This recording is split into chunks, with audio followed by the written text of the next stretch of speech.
All right, so my normal drive the morning, and I listen to, it's called like the Daily Wire, the Daily Drive, or whatever it's called, off of Spotify. Listen to a lot of stock stuff. I listen to, it throws in some songs and stuff, and then, occasionally you'll get some news stories and whatnot. But it always starts off with NPR News. And the first thing, like, I listen to it, I'm not a big news guy in terms of listening to the news, because you can't trust the news. It's all propaganda. It's all going to be tailored. It's all going to be fabricated based on whichever billionaire or billionaires own that news network. And so they're going to be pushing the stories that they want them to push, and then they're going to be spinning stories or creating stories to push the agenda that they support. But this morning, first thing that comes up is the voting rights in Texas, where Governor Abbott signed legislation protecting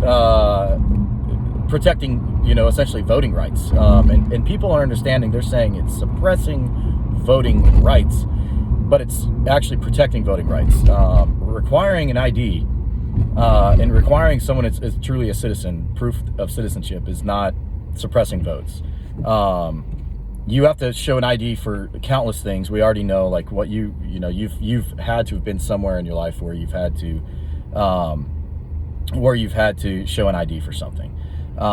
Trivial, going to buy, getting into a bar, getting into a club, getting into a concert, getting a driver's license. You have to have two forms of ID, getting a passport, things like that, to take out a loan, things like that, so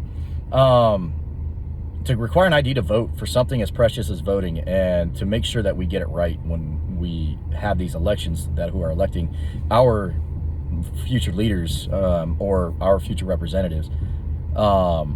It's asinine to, it's just pure craziness to sit here and try and think that is somehow suppressing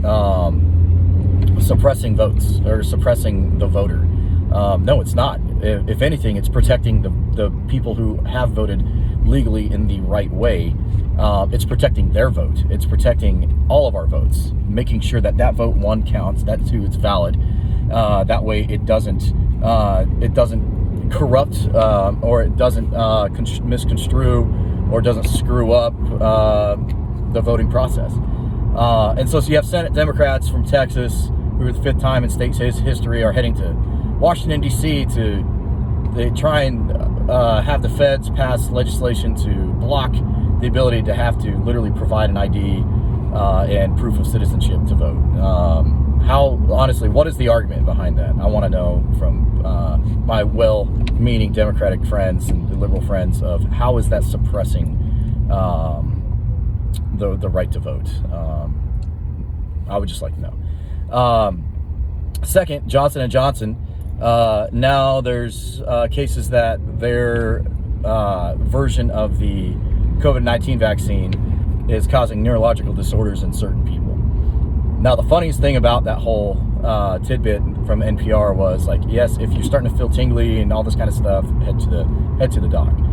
However, they're saying over 12 million people have been vaccinated, and the number of people who are being affected by this vaccine are such a small number to go ahead and continue getting the vaccine. So here they want to play the numbers game. They want to go, oh, well, so many people have had it, with so many little people actually being affected by it, so it's safe to get. That's 12 million people. Well, so many people have either, one, been exposed to COVID, or two, gotten COVID and had either nothing more than either common cold or flu-like symptoms. However, they're telling you should still get this vaccine for something that your body literally defeated on its own.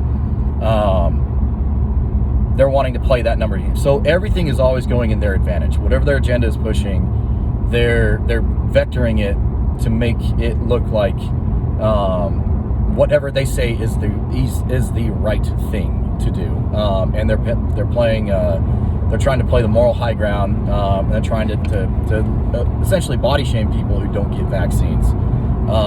With, yes, the argument of my body, my choice, because the conservative right comes out and says, okay, you guys are bitching about abortions and things like that, saying my body, my choice, and then now we're saying my body, my choice. We're throwing it back in your face because I don't want this vaccine that could cause me to have blood clots, neurological disorders, pulmonary issues, heart issues, all sorts of other issues when COVID never affected me when I actually had it. So go fuck yourself because I'm not getting your vaccine. And then now the side that was calling President Trump a tyrannical leader, authoritarian, I should say, Nazi, all this other stuff, are wanting to go door to door to make sure that you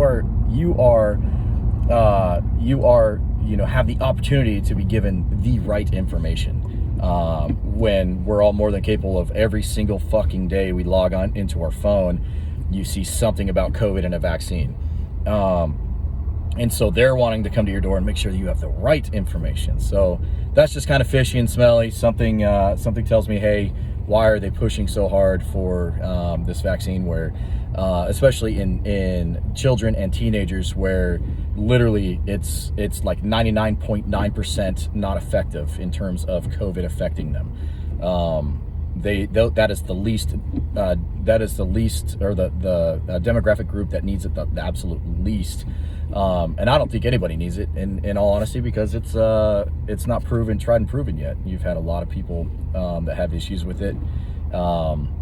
And so, I think it needed more time to be studied. But anyway, it's just funny, people.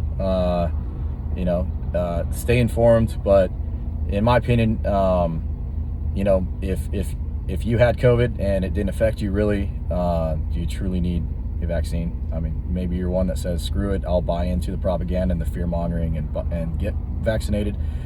And then I'll tell Mike to go fuck off because you want to make yourself feel better because you made a bad choice and you want to kind of fool yourself into thinking that you made a good choice. I would just say wait. Anyway, that's just my morning thoughts. So, one mic out.